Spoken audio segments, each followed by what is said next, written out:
Okay, that's the signal. I'd like to welcome everyone to this special board meeting of the SCV GSA Board of Directors. We will start with the Pledge of Allegiance. And Mr. Atkins, would you lead us in I that? would be proud to. Please rise, put your right hand over your heart, and join with me in saluting this beautiful flag. Ready? Begin. I pledge allegiance to the flag of the United States of America and to the republic for which it stands, one nation, under God, indivisible, with liberty and justice for all. Thank you. It's great to see everyone in person. We still have a lot of screens around though.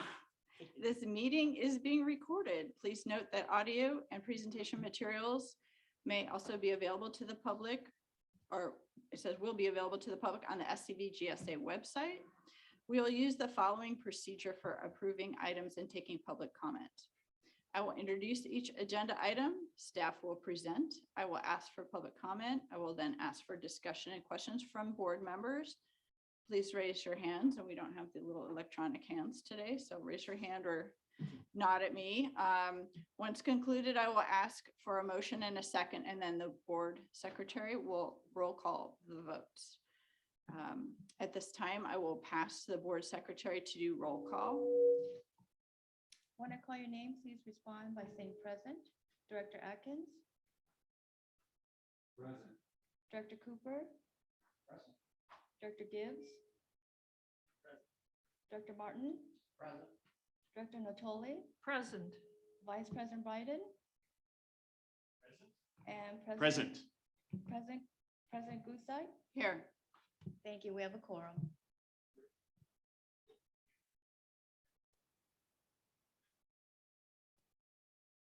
Fix now.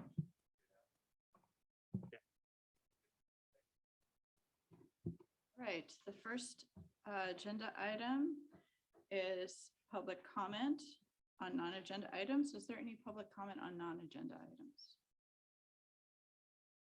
Seeing none, we'll move on to item 1.4, approval of the agenda. Do we have a motion on the agenda?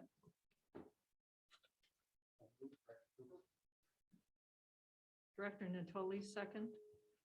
All right, do we need to do roll call, Uni, in person? Or do you want to do roll call, or should we just say all in favor? We need to do a voice vote because we're recording. I see. Thank you for explaining that. All right, you want to call for the vote? And when I call your name, please state your vote. Director Atkins, Yes. Director Cooper, Yes. Director Gibbs, Yes. Director Martin, Director Natoli, Vice President Biden, Yes. President Gusai. Yes. Thank you. The agenda has been approved. The next item is approval of the consent calendar. Do we have a motion on the consent calendar? Second? Is there a second? Gibbs, second. Thank you. If there's no discussion, Ms. Kang, a vote?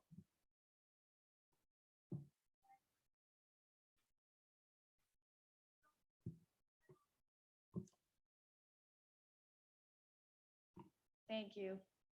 When I call your name, please state your vote to approve the consent calendar. Director Atkins, Yes. Director Cooper, Yes. Director Gibbs, Yes. Director Martin, Yes. Director Natoli, Vice President Biden, Yes. and President Gusai. Yes. Thank you. This item has passed. All right, the next item is a discussion and consideration to adopt the Santa Clara River Valley East Groundwater Subbasin Groundwater Sustainability Plan 2021 Annual Report. We have a presentation by Mr. Vergoots. Thank you, President Gutzeit. I will introduce it, and Jeff Berry is here as well, who will help us go through the presentation. Next slide, Uni.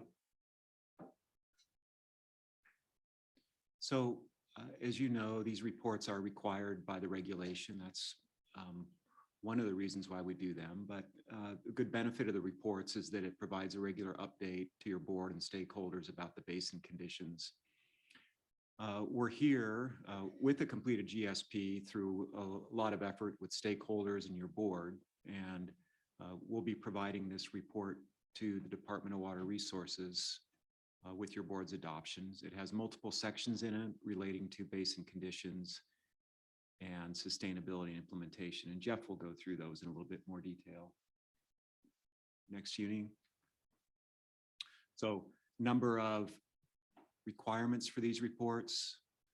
So if you've scanned through it, you've seen a roll up of groundwater elevation trends, extraction trends, surface water supply, total water use, changes in storage, and a discussion about implementation and progress. And with that, I'll turn it over to Jeff.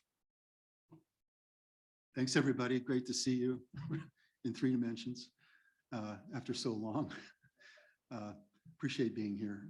And thank you to you, the stakeholder committee, as well as the folks who participated in supporting this work, the group of sub-consultants that we had on board. All of this is culminating into the GSP and this annual report. So if you go to the next slide, please. So the scope of the report includes a discussion of water years 2020 and 2021. Those are 2 years. We ended the GSP at water year 2019, and so this is a catch-up for the 2 years following. We provide a summary of the data that we collected and through September of 2021, as required by DWR.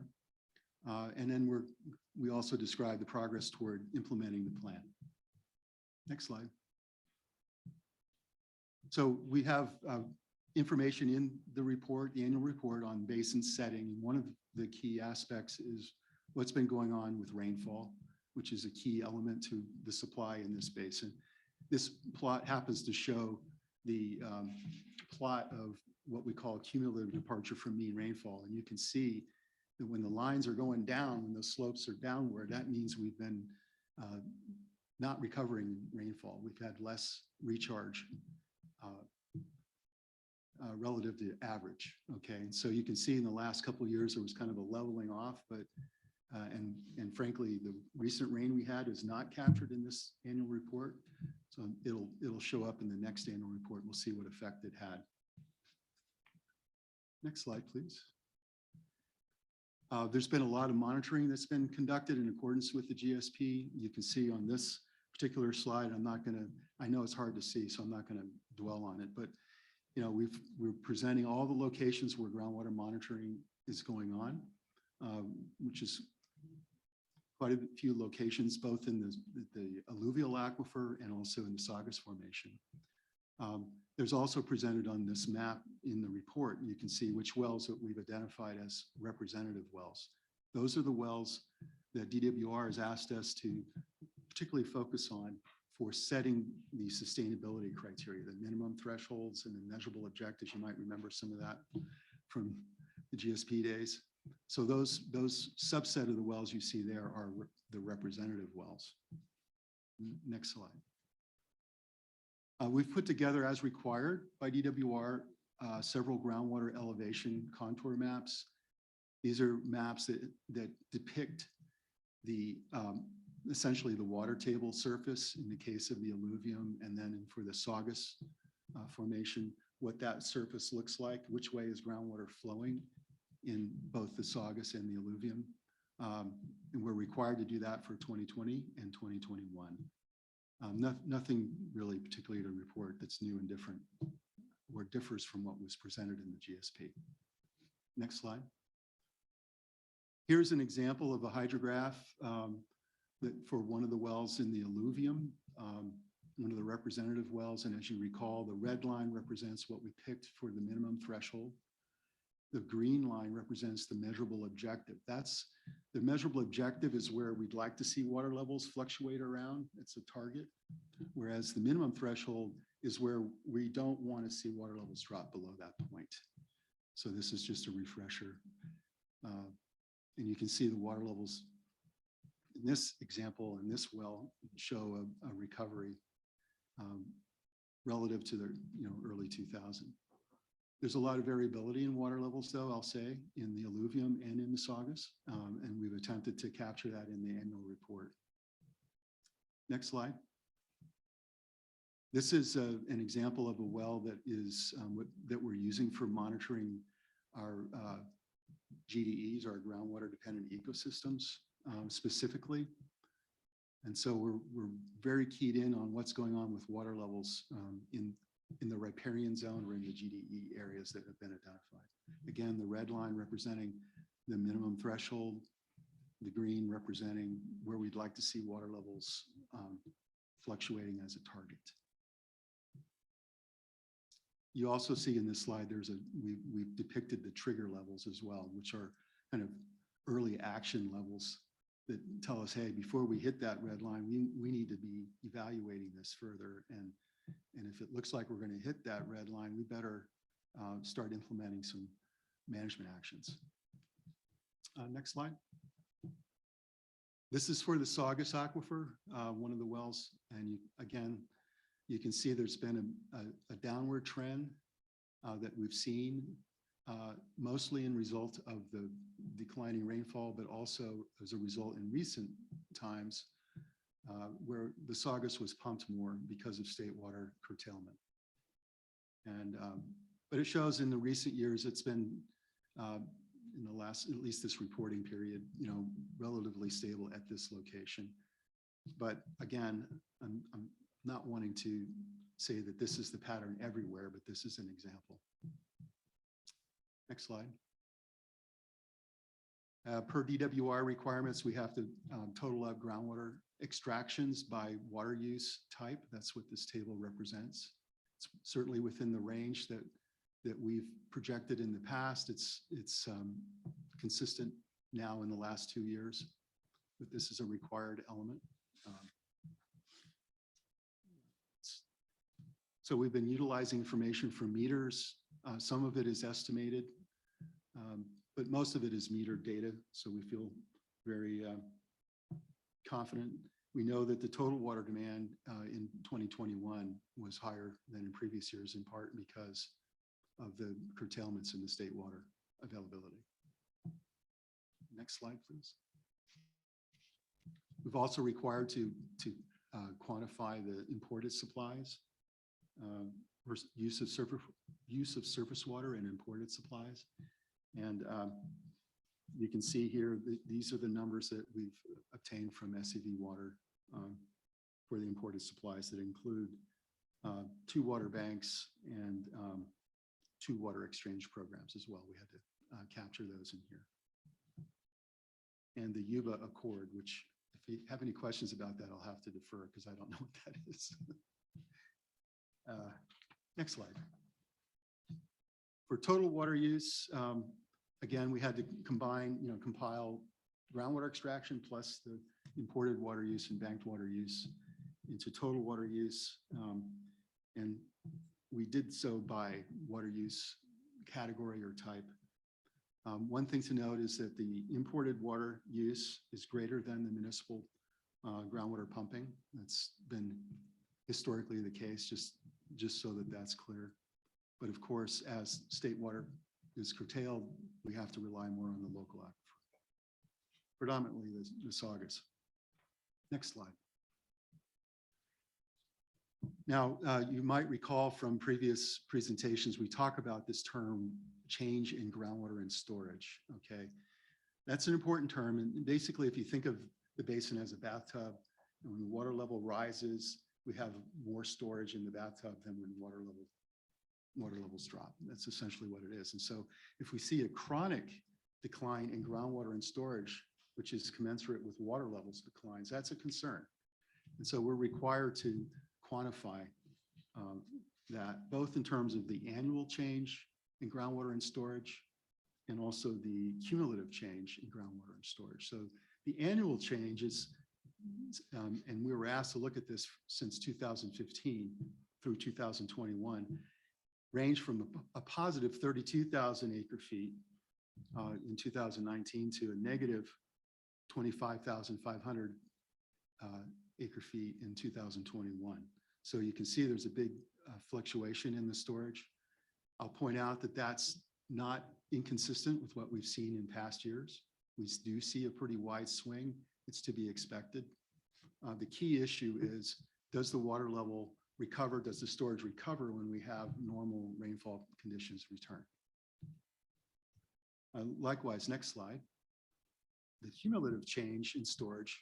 And again, this is something that we look at since 2015. Do we see a change overall in the basin that's declining? And the key is it chronically declining is the key thing.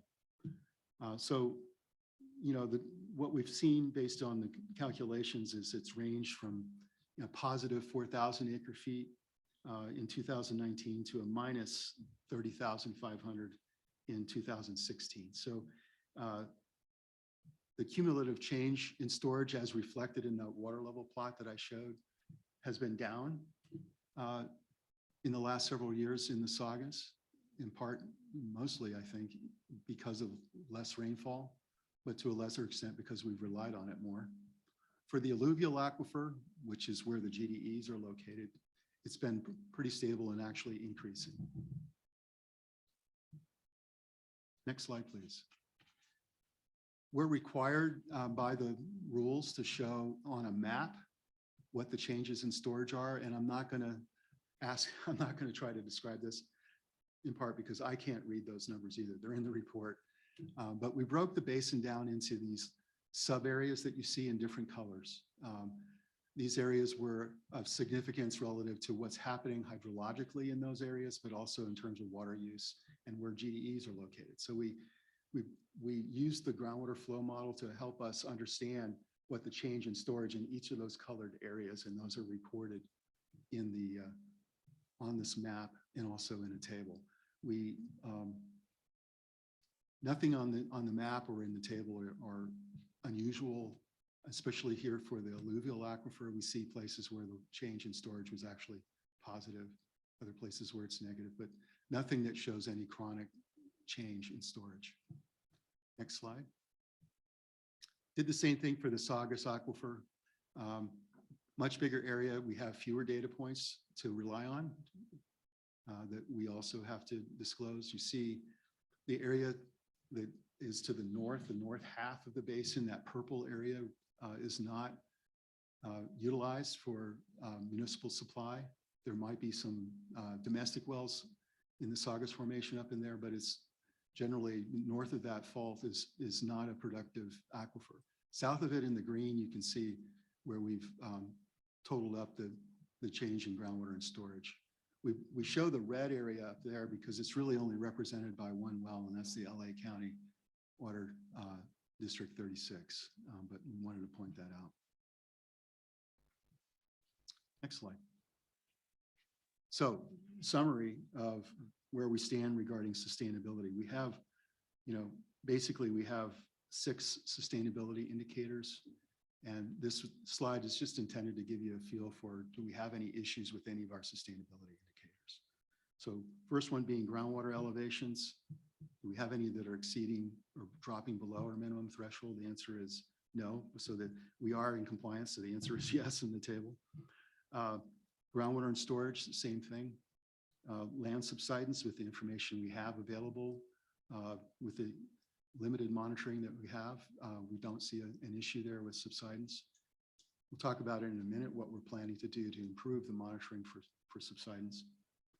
Depletion of interconnected surface water, we do not see an issue, in part because we don't have an issue with groundwater levels in the alluvium. Degraded groundwater quality is a bit of a data gap. We have plenty of water quality data from the municipal wells, SCV-owned wells, but the data set for private wells and domestic wells is very limited. And so it was one of the data gaps that was identified in the GSP that we have a management action to go resolve. So that one is something that would be reported probably next annual report. Next slide. So summary and conclusions regarding sustainability. Well, 4/5 or 4 out of the 5 sustainability indicators, including water levels and change in storage and things like that, are not an issue. We know that we have to look at the fifth sustainability indicator, water quality, and as I already mentioned, we have plans for obtaining that information and also relying on monitoring that's being conducted for the salt nutrient management plan, which is a broader monitoring program throughout the basin, but that's administered separately from the GSA. And once that information is available, we'll certainly update you. Next slide. So progress toward implementation of the plan itself. Obviously, we've only had a couple of months since the GSP was submitted, so we really haven't had an opportunity, not much time to do much, but I just wanted to list some of the things that are in the planning stages. So I mentioned the water quality data gaps for domestic and private wells, and there's some outreach that's being planned to talk to landowners about getting their voluntary participation in that program. Ongoing water level monitoring and extraction monitoring is just an ongoing thing. And again, that will be folded into the private well and domestic well. We want to update, try to get a better fix on what the private well extractions are. We've completed installation of the GDE monitoring wells, which actually was just this last week. I think Friday is when it was completed. These are shallow monitoring wells that are completed within the GDE areas along the different parts of the basin. So we've just started collecting data from those. We've installed data loggers, which allow you to collect data like even an hourly basis. So expect to report out on that as we obtain more information. We're in the process of developing a biological monitoring plan, which is primarily focused on vegetative monitoring within the GDE areas, so that we actually have a basis for understanding if there's an impact to the GDEs as a result of groundwater level declines and as a result of pumping. And that will be, as part of our regular monitoring program. We're planning for what we call reference point elevation survey. We know we have some issues with the elevations of some of the wellheads that we were using for our monitoring. We've done the best we can with estimating them, but we need to get a survey crew out there, and SCV Water actually is working on a plan to do that. Now that we have the GDE wells in, we're probably going to accelerate that effort. And then lastly, we're working on expanding the subsidence monitoring. As you might recall, we had some satellite information that we have access to, but it's only a few points, and it's spatially very distributed. It's not accurate enough. It's not precise enough for us to really understand it. But we were able to identify that LA County does monitoring of benchmarks throughout the basin. They only do it every 6 or 7 years. So our plan is to work with them to identify specific locations, your critical infrastructure and other locations that would give us an indication of whether subsidence is occurring at a rate that would trigger our minimum threshold. And it's also a monitoring program that's going to be taken over as part of the GSP, not just relying on the county to do it, but we're going to be doing it a couple times a year in the basin and collecting that information. So that's where we stand on that. So I guess we're last slide. If you can go to the next slide, I'll turn it back over to Rick. Thank you, Jeff. Great job. Thank you. Our recommendation is that your board open it for discussion and that you adopt the annual report. And with that, we're happy to take any questions you may have. All right, we'll start with public comment. Is there any public comment on this item? Go. Hi, Lynn Plambeck. I'm just a little concerned that we answered yes to the question about was there any subsidence, when it's my understanding that we haven't done too much work with subsidence yet. So it seems like it should have been answered data not available yet or something like that, rather than yes. And I'm excited to hear that you're going to put monitoring wells in the GDEs, but I'm hoping that maybe you could get a monitoring well into the Valley Oak Savannah. I know you didn't include that as a GDE, but it is affected by the amount of water we pump. And interestingly, this year, even with low water levels, some of the Valley Oaks came back, which I think is represents the fact that they are so linked to the groundwater in that area. And there is a water well in there. I think it's an old Valencia well. I don't know if they were using it. I don't know what they were using it for, but I took a biologist out in that area at one point. And I don't know if it's closed or what, but perhaps it might be something that you could use for monitoring without putting a monitoring well in there. So those are just my two suggestions. Thank you. Thank you. Do we have any other public comment? Seeing none, we'll start with director comments.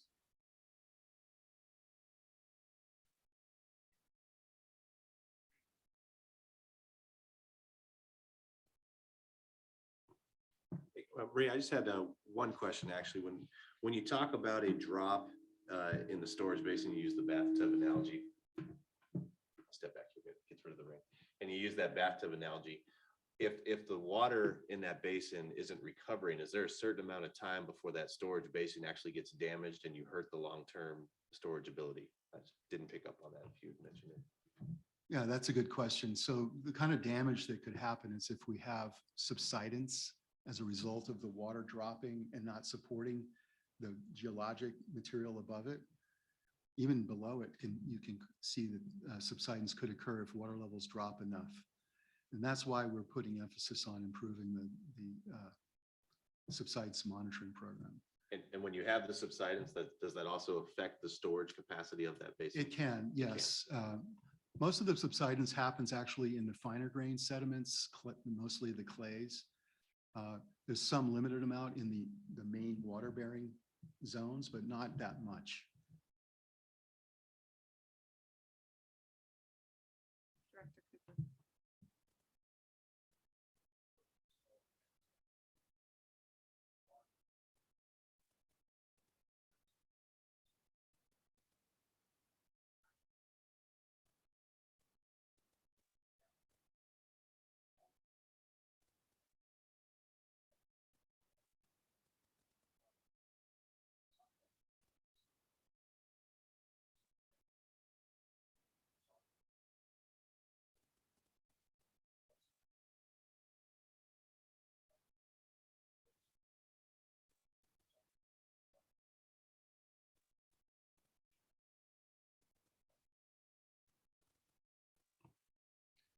I could leave that to Rick, but that issue is being evaluated right now in terms of the ability of the Saugus to supply long-term needs beyond what we've been able to estimate with the groundwater model.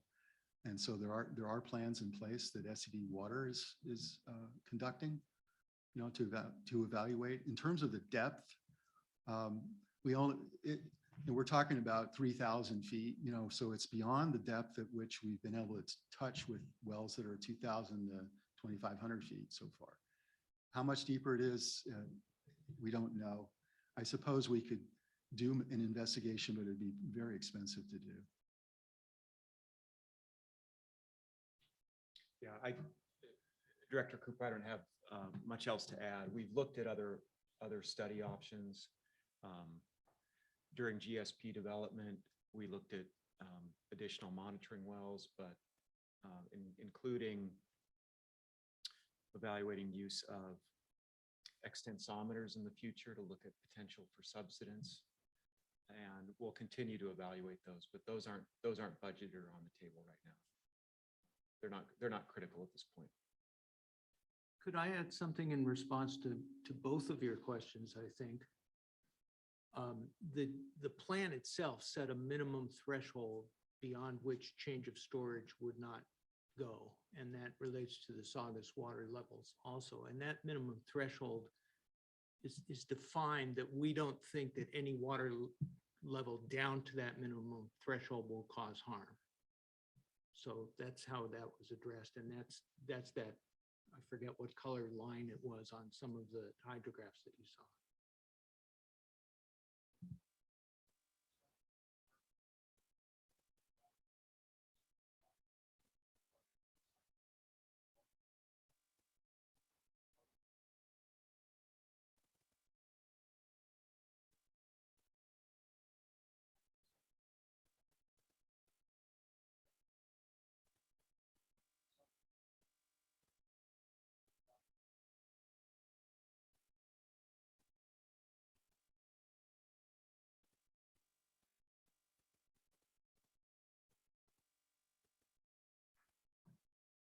Thank you, President Gutzeit.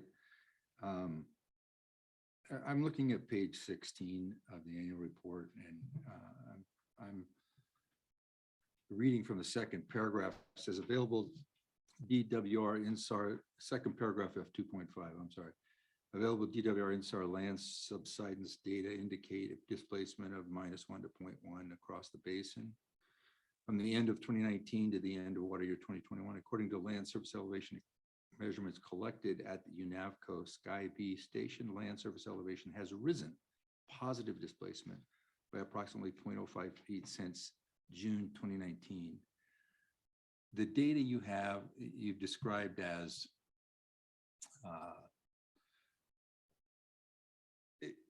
it seems to me sufficient enough to make these types of statements, and clearly you're comfortable in making the claim that we're within the threat, or we're above the minimum threshold, and we're essentially in compliance with the minimum requirements. So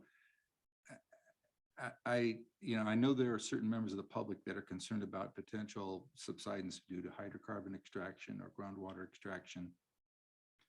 But it's your considered opinion, I'd imagine, that subsidence as a general rule in the Santa Cruz Valley is not an issue. And to confirm that fact, you're going to increase data reliability and fill in some of those data gaps and improve the accuracy and precision of the data you are going to get as we go forward. Is that assessment correct? Yes, absolutely it is. We needed some on the ground measurements. The other point I would make is that the data that you quoted was based on satellite images that have a certain resolution. Yeah. And we need better resolution than that. In some cases, we have some critical infrastructure.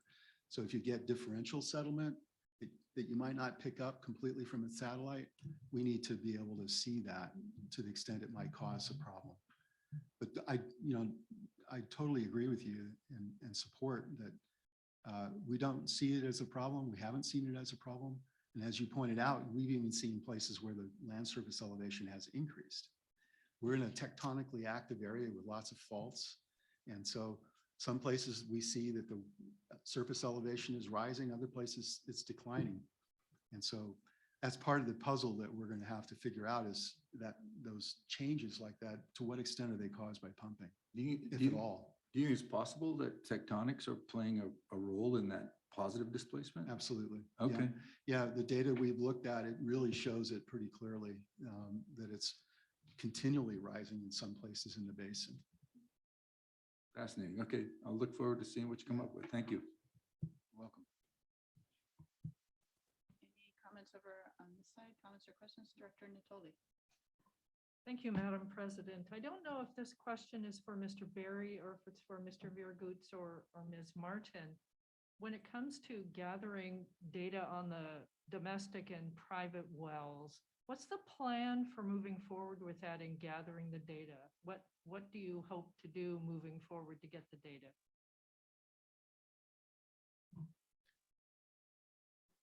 Thank you, Director Natoli. And Kathy and I have talked about that. And what we've talked about is getting CV strategies on board again to help us begin a new round of outreach.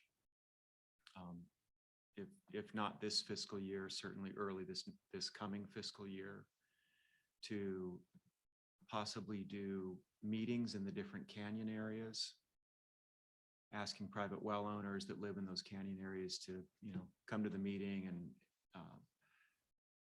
coordinate with them, about monitoring. See if we have private well owners in the canyon that are willing to participate in a groundwater elevation monitoring program or a water quality monitoring program. So there will be an outreach process that takes place for that.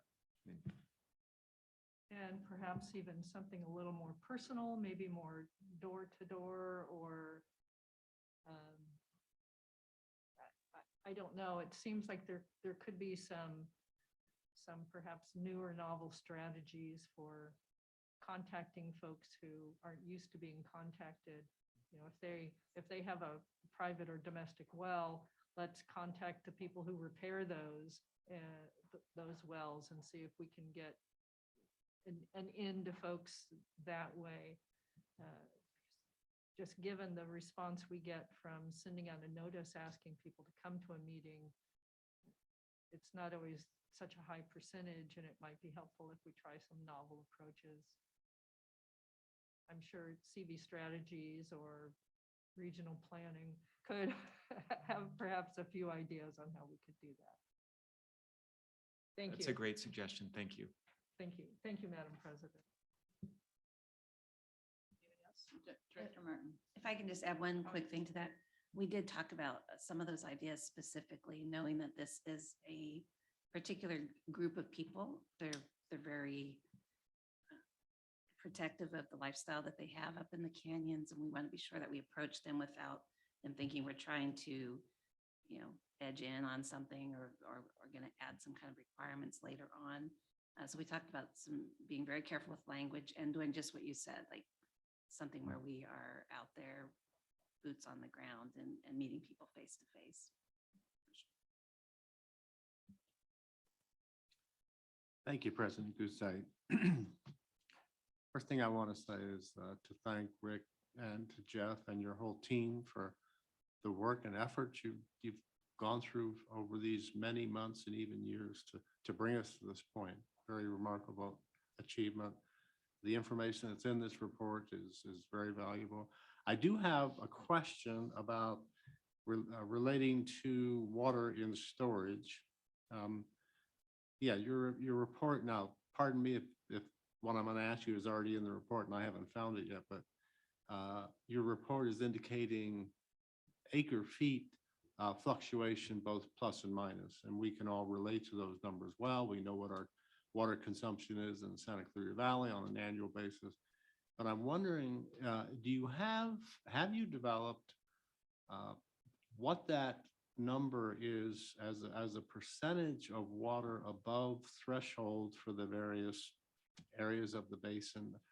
When you talk about 32,000 acre feet, it sounds like a large number, but is that as a percentage of usable water, which I would call above threshold? Do we know what that represents in terms of percentage? And basically the percentage of fluctuation we're seeing as it relates to the total water above the threshold. I think that is a great observation on your part. We don't have that in the report. Is that something we could perhaps use the flow model, Jeff, to look at available water relative to change in storage? Just be loud. I can hear you.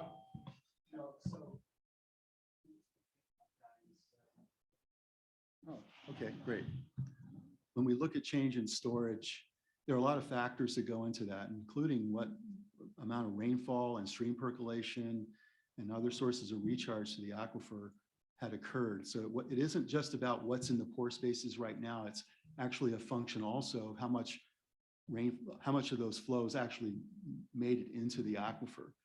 So, it might be a little misleading if we just looked at it static and said, well, that change in storage represents blank percentage of the total above the minimum threshold. I mean, we could do that, but it's a dynamic condition.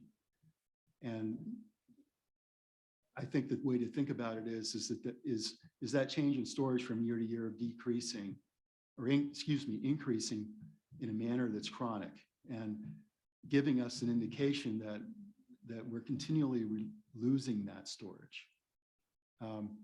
The storage criterion, by the way, that we have for the sustainability indicator is really very much tied to water levels. And so if the water level drops below the minimum threshold in enough wells, then we're going to automatically trigger the storage depletion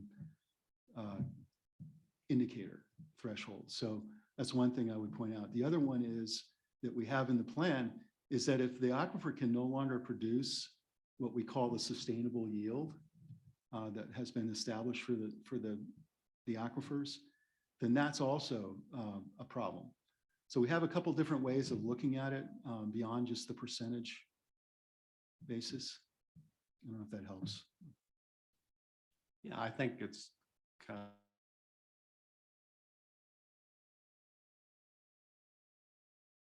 of. Is that proper?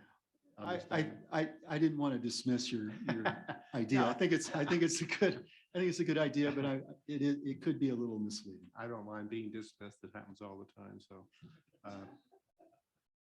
but thank you for your response, Jeff. Appreciate it.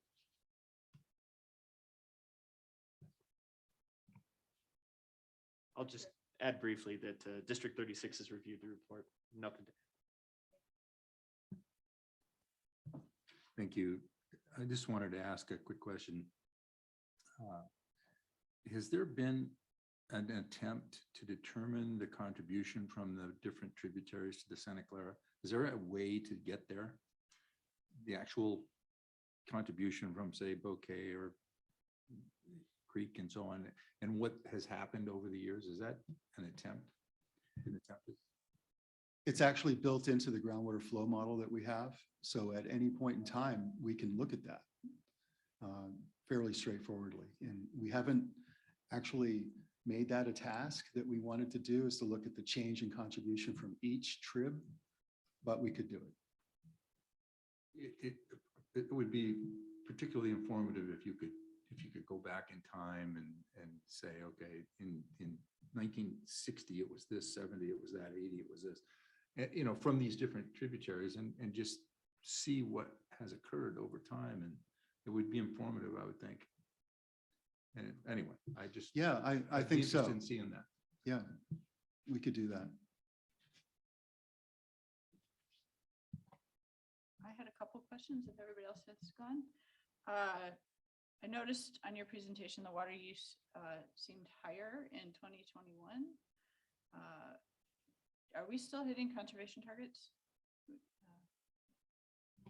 The state mandated targets? Yes, we are. Okay. But yeah, I think part of the challenge too is the state's conservation targets are changing, Right. and how they're going to go about that. But we are still meeting the 20 by 2020 standard. Okay. But yeah, you're going to see a ton of stuff coming out through the state on kind of the new reset for how to measure conservation targets, which are going to look a lot more like water budgeting Right. for our agency. Okay. So it'll kind of reset that bar all over again, and we'll be starting to measure towards those standards. Okay. And I know that that also wasn't adjusted for any growth that might have happened. I know there's growth starting now, so maybe, you know, just looking at the number isn't all we need to know, is my point. Yeah, I think that's right. There is a growth component that is in the growth in water demand as well. Yeah. Okay. And then there's talk about the data gap with private wells. That's going to be a hard one to tackle. Would it be correct to assume that we're going to have some QA/QC checks before we jump on a well? Because private wells may not be maintained how the municipal wells are, and may not be a good source of data. Is that a correct assumption? They may have casing problems or other localized pollution, for example, that you know, a newer municipal well wouldn't have it. Before we sign people up, are we going to evaluate whether it's a good choice? We will need to do that, President Goodside. And in your point about whether or not the well is in good order is an important one. And so we would need wells that are in good order, that have records, you know, a documented construction record, that we could rely on. And Jeff, do you have any other thoughts on that? You know, I'm just imagining your comment, President Goots, side about possible monitoring ground. So filtering that out. Yeah, I think you covered it pretty much. You know, understanding what's going on with the well historically, understanding even what potential contaminant sources might be in the area is important. We know that exists in some of the tribs. The well construction is really important. And then accessibility of the well. So there's a lot of factors that go into whether or not we're going to include it in the overall monitoring program. And so on two related notes, do we have to have a certain number to say that we tried, but, maybe nobody wants to do it, or maybe two want to do it? What do we do then? And then last part of the question is, are our municipal wells indicating degraded water supply? Can we make statements going forward, based on the available wells, which are the municipal, I'm guessing, like, are they saying it's okay, but we just can't get the privates, or, so two-part question there. I can cover that if you wish. Go ahead, Jeff. Yeah, so, we've met the minimum criteria that DWR set up, established for the minimum number of monitoring wells you have to have. So we've met that, but we also see that, there are lots of areas that we just don't have good coverage in. So we want to try to attract new monitoring points. The other thing to remember is, and I've seen this already just in the last few years, we had people not in this basin, but in other basins, signed up, and we were collecting data, and then they decided they didn't want to participate anymore. That happens.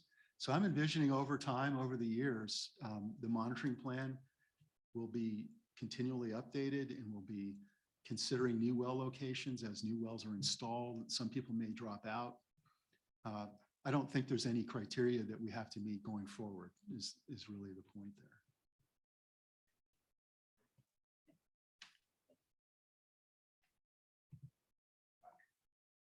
Just a reminder, if you're not speaking, please turn off your mic. Thank you.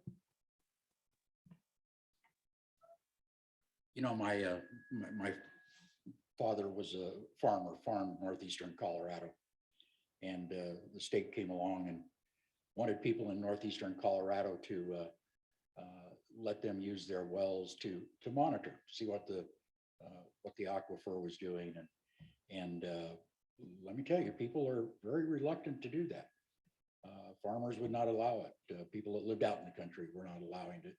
They did not want the government to come in and look at their well. They didn't even want them to come in and sample the water and see how the water was. They said that was none of their business. Well, the state finally came along and said everybody that has a well has to meter that well. And wow, that turned into a huge deal. But the state did come in and require meters on all of them, and they came in and put meters on them. And the farmers and the homeowners that have those metered wells read the meter once a year and a little postcard and send it back in. And it's worked out okay now, but they went through a very difficult time period to get that kind of information until it was a mandatory state requirement. So when you start asking for people up there to do this, be prepared. I think you're going to run into some real difficulties in doing that. I think that's an excellent comment and point. What's been interesting for me working in other basins that are primarily agricultural, 5 years ago, I couldn't even mention the word meters. I was going to get run out of town.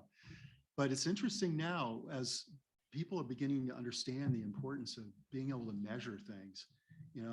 If you can't measure it, you can't manage it, and what people realize is, it's actually in my best interest to be able to measure things.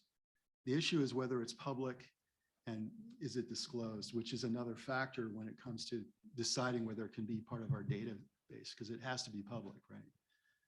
So that'll be an important road crossing when we get there for sure. But what's been interesting is to see the number of landowners who are now willing to have a meter and allow for measurements. Well, that idea of metering goes along with, well, now are you going to start down the road charging me for my own water? And I know that they did a period where they just looked at the electrical usage from some of that and estimated the amount of water that was pumped based on the electrical usage. So yeah, just be prepared. You've got a lot you're biting off there. That's Appreciate that. Right. If there's no further discussion, I'd entertain a motion. The recommended action is that the SCV GSA Board of Directors adopt the Santa Clara River Valley East Groundwater Subbasin Groundwater Sustainability Plan 2021 Annual Report. So moved. Atkins. Gibbs, second. Roll call, Ms. King. When I call your name, please state your vote. Director Atkins? Yes. Director Cooper? Director Gibbs? Yes. Director Martin? yes. Director Natoli? Yes. Vice President Biden? Yes. President Gutzeit? Yes. Thank you. Item 3.1 is approved. All right, the next item is 3.2, a presentation by Mr. Rick Vergutz, quarterly status update of the groundwater sustainability plan implementation. Thank you, President Gutzeit. Today we have a brief presentation on this. It's just a quarterly update. Next slide, please. Clearly, your board knows that we're heading into implementation. The GSP is obviously approved. The Department of Water Resources has the GSP. It's posted on their website. Public comment period to the Department of Water Resources closes April 23rd. As you know, we need to move forward with implementing the GSP. We may not hear from DWR for some time, but we'll be prepared to respond to any questions they have if and when that time arises. As we've already talked about, we're working to address data gaps. Jeff mentioned that we've installed some equipment in the river system. We've got a few photographs of that we'll share today. We're working on monitoring. As you saw with the annual report, we've developed some new tables to show the monitoring data and the reporting. We'll be moving forward with best water use practices. And we also have an update on fiscal and grants. Next slide, please. So you saw this slide earlier. We've installed equipment upstream from Interstate 5. I realize that I think it's fair to say none of us can read this map in great detail, but there have been 2 wells installed upstream from I-5. Downstream property owner has also installed some piezometers. And so these are for the GDE areas. Next slide, please. Here's one of the wells. This is one that went in near the confluence of Bouquet Creek and the Santa Clara River. It's in the Santa Clara River, southeast of Bridgeport Park.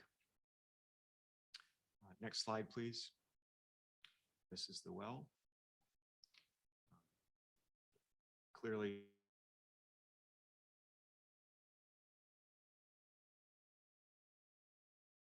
and these wells will have pressure transducers and data loggers in them so we can understand the fluctuations of groundwater levels. Next slide, please.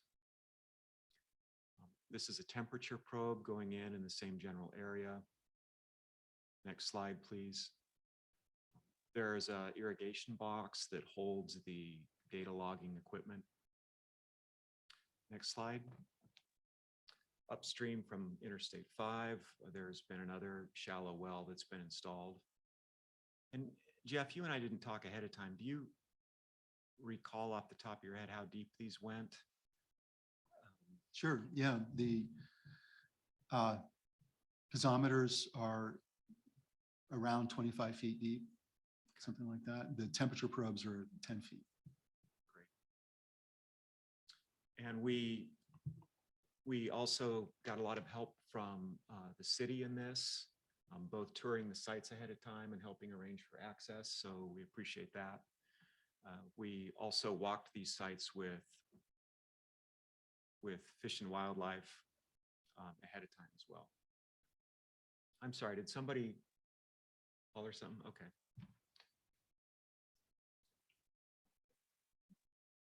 Next slide, please. Okay, on to fiscal. So we continue to administer the grant, of course.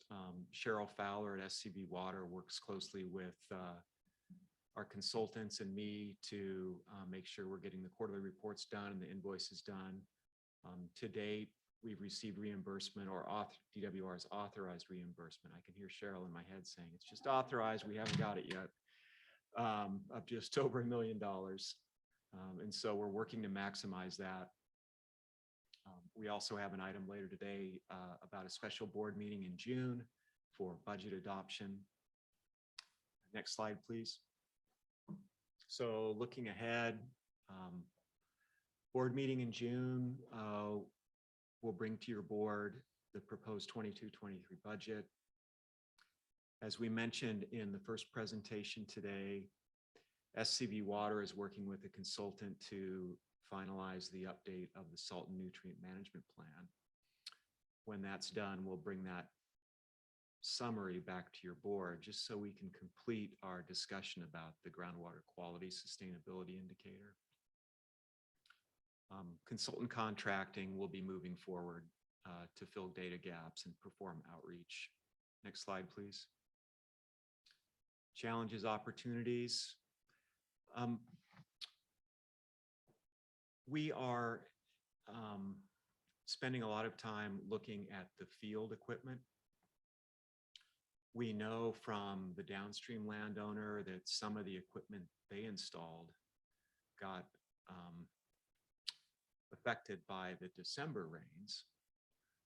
We found in our reach of the river, or our reach, the upstream reach of the river, that there was a lot of scour that took place from December. So we've got the equipment in, but we'll see if it's in the right positions moving forward. In terms of data sharing, we're talking with the downstream property owner, sharing information about equipment installation, and also working towards a data sharing agreement that would cover extractions, water levels, those kinds of things. And so we're getting closer with that. Next slide, please. So we've made a ton of progress this past quarter. Looking forward, we've got a special meeting in June, and we've talked about what would be on that meeting. And with that, that completes my presentation. I'm happy to answer any questions you have.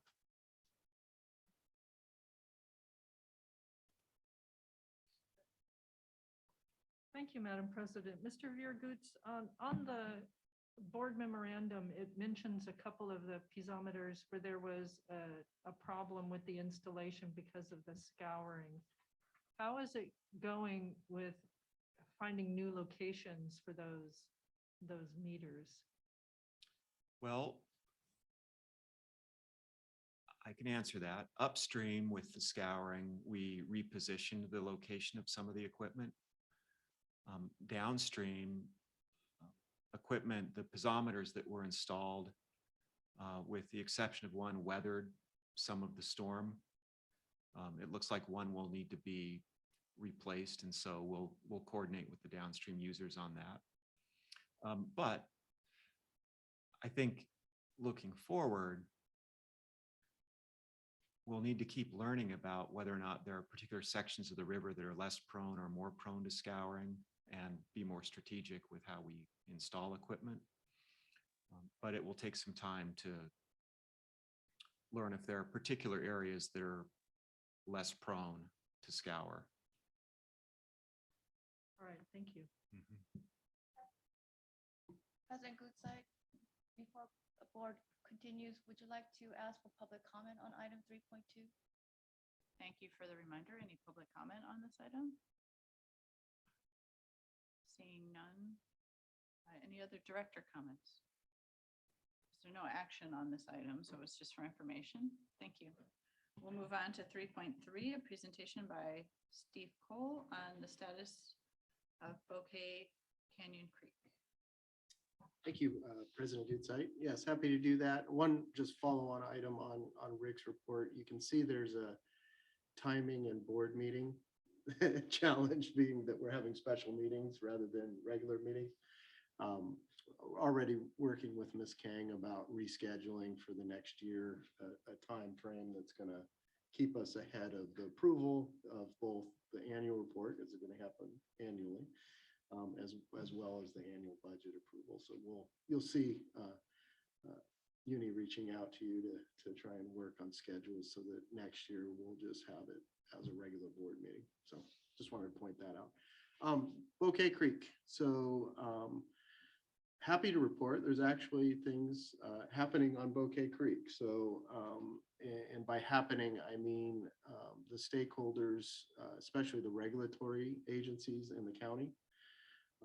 And there's many other stakeholders in that. So Forest Service, we've been participating, United Water Conservation District, as I mentioned before, as the contract holder, has been participating in discussions about how to apply for grant funding. We're in a unique time period in the state where there are substantial grant funds available. And I'm really happy to see on how California Department of Fish and Wildlife is providing leadership in this rather than just kind of being in the regulatory role. So they are really pushing the group together.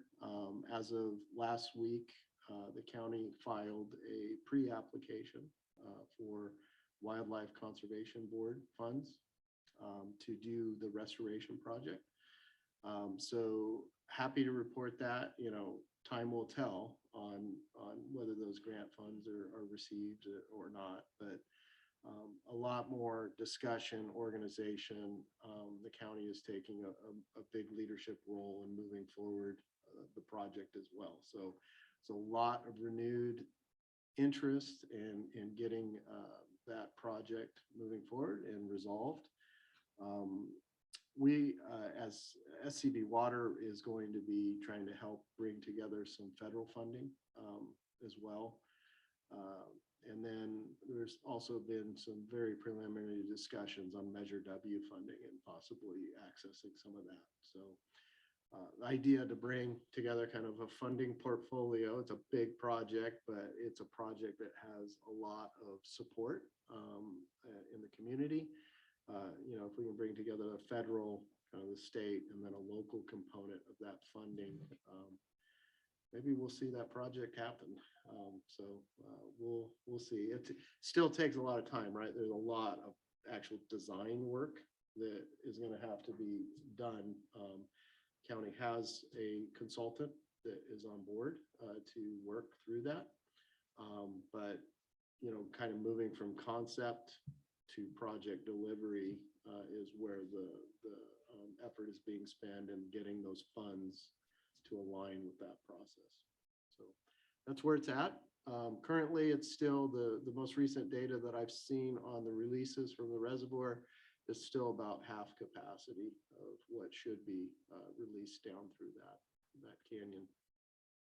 And maybe I'll just stop there. And if anybody's got any questions, be happy to answer.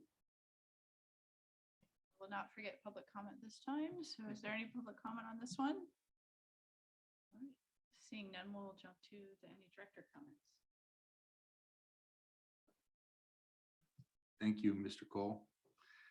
Thank you for all the effort you've put into this so far, and staff in general. It's gratifying to see and hear of the progress. Can you provide a 30,000 foot level description of what restoration means to the county versus what restoration means to Fish and Wildlife? I just kind of want to understand their different definitions, but I'm grateful that the county's stepping up. But I'd like to understand the nature and extent of the projects they envision versus a manual restoration that I've espoused. Yeah, I think it's a great question. I think the views on that question were very different as frequently as about month and a half, 2 months ago, where this invigoration started happening again on the project. The county was proposing and pursuing an interim solution that was, trying to get something going in the interim to get releases going back. CDFW made it very clear that that was not going to be an approach.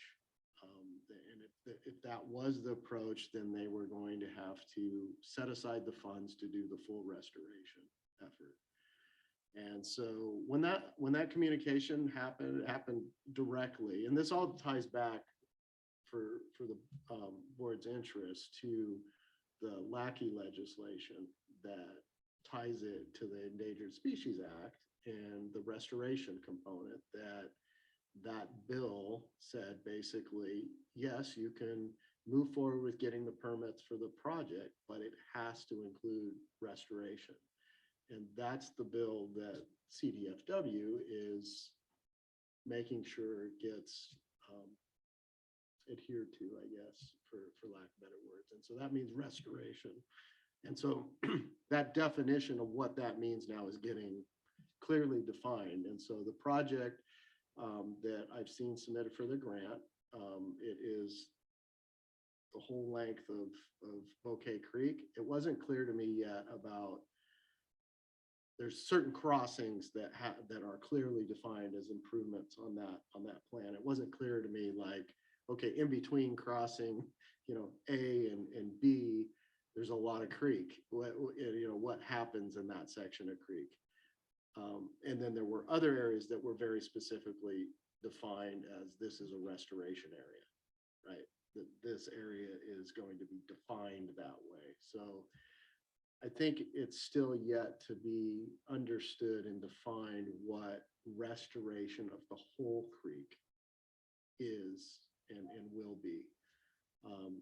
A lot of this has to do with the future of management, right? Because you do the restoration and then you're not done. It's when you do that restoration, then somebody is going to be on the responsibility for managing that and monitoring it to ensure that restoration is held consistent over time. So those are the details that you start to get to as the project really starts to get designed and laid out. Would you characterize the overall goal as basically restoring flow to what, 4, 5, 6 CFS? I mean, we're at 1.5 CFS now or something. Yeah, I think that the goal of the project is to get the releases back to the historical, contractual amount that needs to be released down through the watershed, and restoration. So it's both of those components. Yeah. Great, thank you. That is a big project. Anyone else? I have one thought. That you mentioned federal funds and trying to get that. Would this be able to get any infrastructure funding and or recreation funding? Because I know some of the infrastructure stuff got talked up a lot, and that is the safety issue was raised for the road, and there was some beautiful, at one point, disabled access facilities at the lower end, and then a regular campground midpoint. Are they trying for, all possible funding sources? The short answer is yes. We're going to be looking in all the different avenues. This project is a little bit unique in that it goes into the forest. There are substantial, hearing from our advocate, there are substantial funds that are allocated to the forest, both for road improvement as well as fire suppression activities. And so, yes, we're going to be looking at all of those. And it's my understanding that some of the infrastructure bill that passed has some of that money in it. Yeah, that's an excellent, I didn't even think about the fire issue, but that is, one of two. Mr. Bunn and I were talking about a bike ride up there. That's one of two access points that those residents have. They either got to go down or they got to go around. Fire is a big issue for them.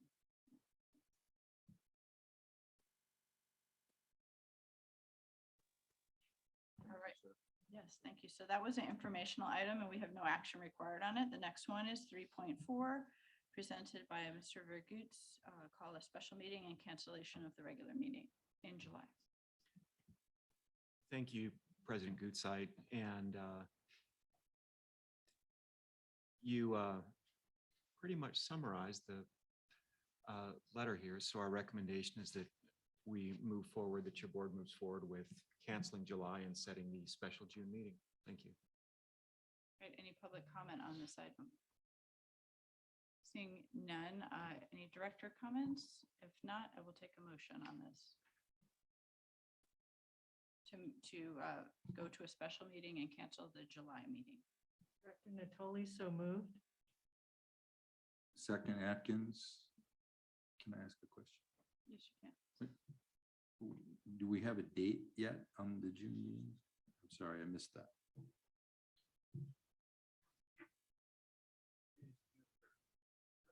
June 30? Thank you. All right, Ms. Kang. When I call your name, please state your vote. Director Atkins? Yes. Director Cooper? Yes. Director Gibbs? Yes. Director Martin? Yes. Director Natoli? Aye. Vice President Biden? Yes. President Goodside? Yes. Thank you. Item 3.4 is approved. Our next special meeting is June 30th, Thursday at 2:30.